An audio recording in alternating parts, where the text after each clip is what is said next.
Ah, vous voulez un clap en plus? Ouais, je veux bien. En plus, ils veulent un clap. Je vous en fais 3 d'un coup. Merci beaucoup. Finalement, y a rien à regretter. L'hiver. Moi, j'ai 21 ans. Est-ce que vous vous souvenez, vous, de votre vingtaine? Alors, moi, il faut me donner la date. Donc, j'ai 60. Donc, 60, ça fait combien, ça? Donc, 22, à peu près, comme vous avez la vingtaine, quoi. donc la vingtaine, on est dans quelle année? Oula, Attendez, parce que moi, je suis très bon en calcul. On est en 2024. Ouais. J'ai 60 ans. Je vais retirer 40 ans. Ouais. Donc, ça fait 1984. Ouais. Eh bien, je suis à la Grande Motte, derrière ma batterie, en train, avec un micro, comme ça, là, je suis là, je joue la batterie, je chante et je balance que des conneries entre les chansons et les gens sont morts de rire. On a un succès à la Grande Motte de dingue, hein, tu sais, c'est un chanteur. Et il y a plein de gens qui viennent, qui boivent, ils mangent des glaces, tu sais, c'est l'été, quoi. Je suis à fond dans la Grande Motte, dans la musique. Ah oui, à cette Moi, à époque-là. l'époque-là, ouais.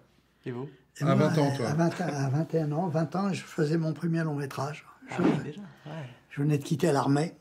J'étais au service cinéma des armées. Il y avait la guerre d'Algérie. J'ai fait 28 mois d'armée. Et en sortant de l'armée, j'ai fait mon premier long métrage. Ah, c'est dingue. Voilà, donc, Vous avez 21 ans, vous? Ouais. Ouais. Et vous voulez faire quoi dans la vie? Et bah, rencontrer des personnes comme vous, j'ai Vous créé êtes ce média journaliste? pour... Vous avez fait une école et tout? Pardon, Oui, c'est oui. moi qui vais poser des questions. Là. Oui, Moi, j'ai j'ai fait un des fils de écoles 21 ans, journalisme. c'est pour ça. Ah ouais. Et je me dis, tiens, c'est pour être mon fils. Bah, Et pour- c'est beau d'ailleurs, je trouve que les 20 ans sont hyper bien, je trouve. Les gens de 20 ans, je les trouve hyper Ouais. motivés, dynamiques. Ils ont passé l'épreuve des réseaux sociaux, ils ont eu le temps de les digérer. Parce que nous, on est une génération, on n'a pas eu le temps, nous. On nous a pas appris. Ouais, Vous les maîtrisez, ça c'est une chance. ça va. Et justement, pourquoi ce beau film qui touche toutes les générations, il peut aussi toucher les jeunes? Qu'est-ce que vous voudrez leur dire? Mais parce que je parle dans ce film des choses qui vont toucher les gens toute leur vie. Ouais. Je parle de la santé, qui est un préalable à tout, pour tout le monde. L'amour, punition ou récompense. Pourquoi on se donne tant de mal pour aller dans le même lit et après on s'en donne encore plus pour pas y aller. Passionnant. L'amitié, l'amour sans les emmerdes.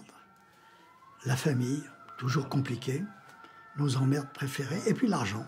L'argent qui permet d'acheter en solde de l'amour, de l'amitié et aussi de la santé. Voilà. Donc je parle de choses essentielles. Je parle des choses qui nous intéressent de la naissance à la mort. Claude, est-ce que vous vous souvenez du jour où vous avez vu Cadmerade? Où je l'ai vu. En vrai? Oui, je l'ai vu dans les films des autres. Voilà, alors c'est là où je l'ai découvert. Et puis ensuite, je l'ai croisé à Los Angeles dans une soirée mondaine.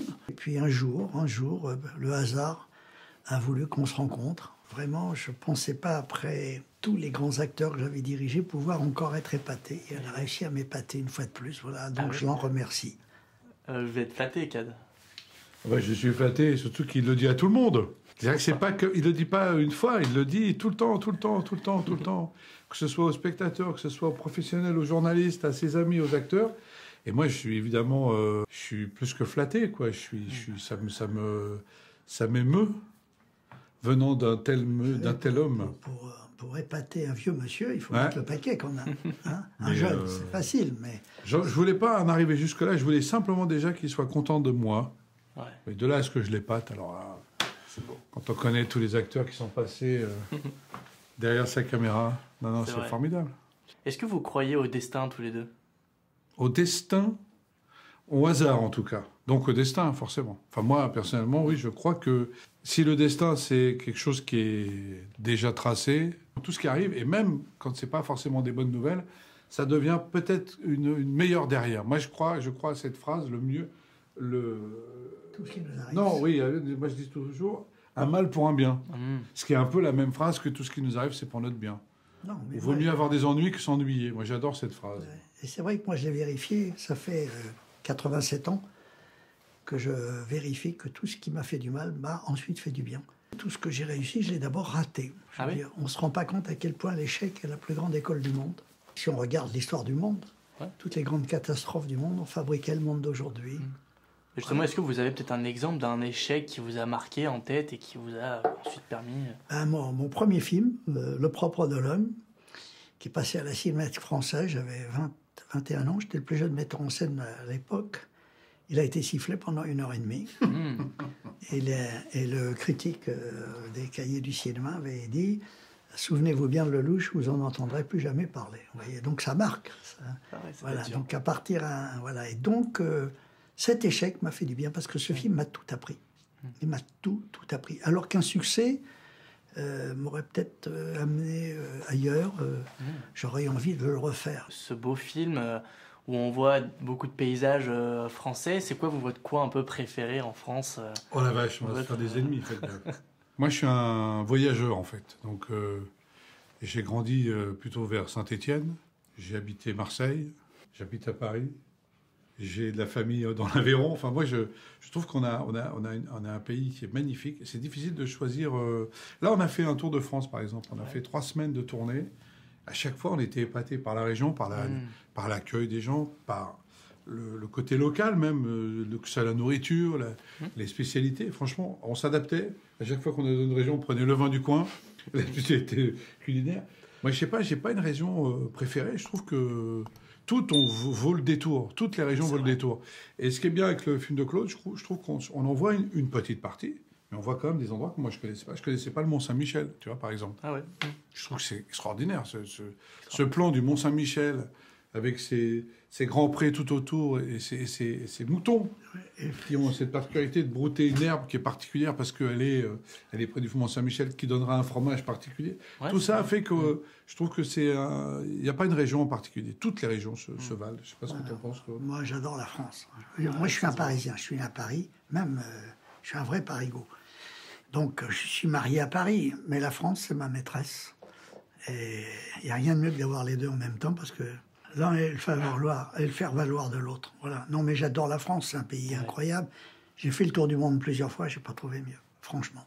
Et tous les deux, dans votre carrière, ça vous a jamais arrivé de vouloir tout plaquer, quitter la France Si, bien sûr. Si, c'est vrai. Bien sûr, comme tout le monde.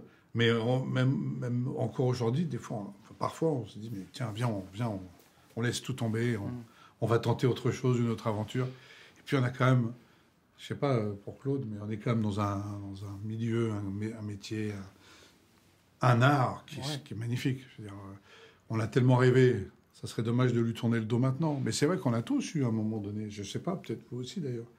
Mais pas forcément de quitter, c'est plutôt de tenter une nouvelle expérience, de faire d'autres choses. Mais notre métier, c'est tous les films, c'est un nouveau métier, c'est une nouvelle équipe, c'est de nouvelles rencontres.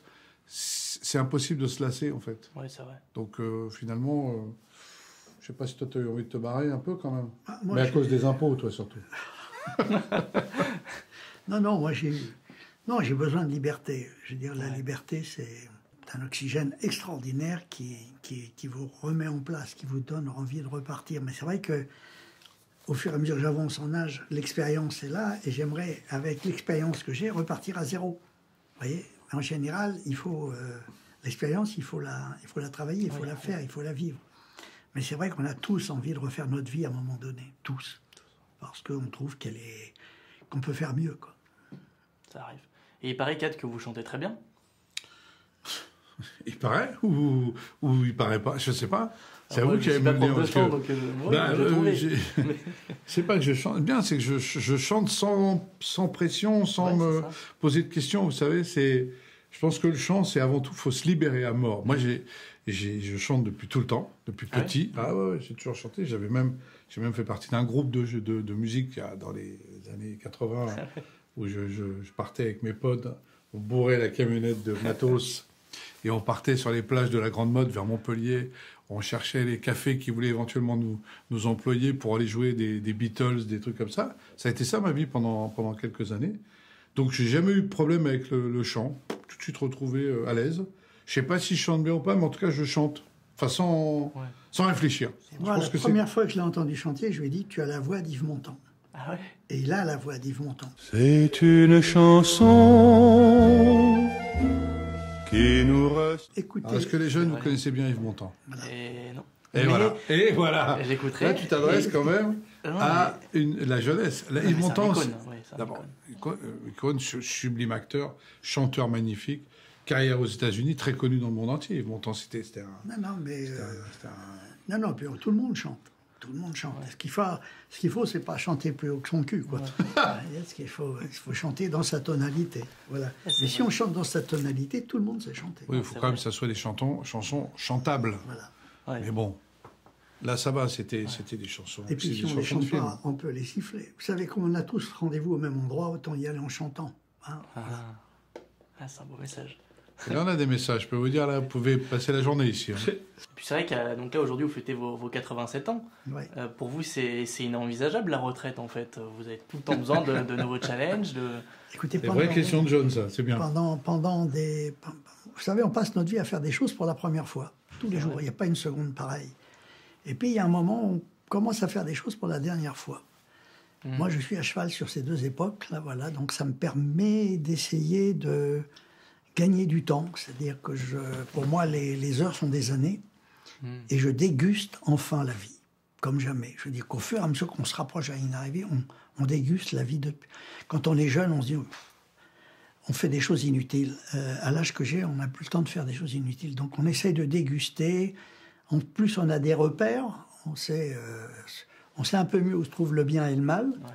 Voilà. Et donc on essaye de devenir un type bien sur la fin, quoi. Voilà.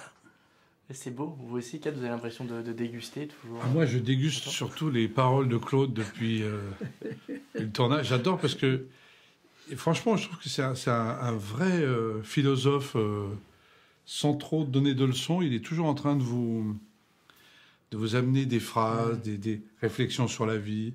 C'est un homme qui a traversé tellement d'épreuves, depuis la guerre jusqu'à aujourd'hui, qui parle avec toujours tellement d'envie, tellement de joie, que moi je trouve ça hyper important que vous, justement, vous rencontriez un homme comme Claude.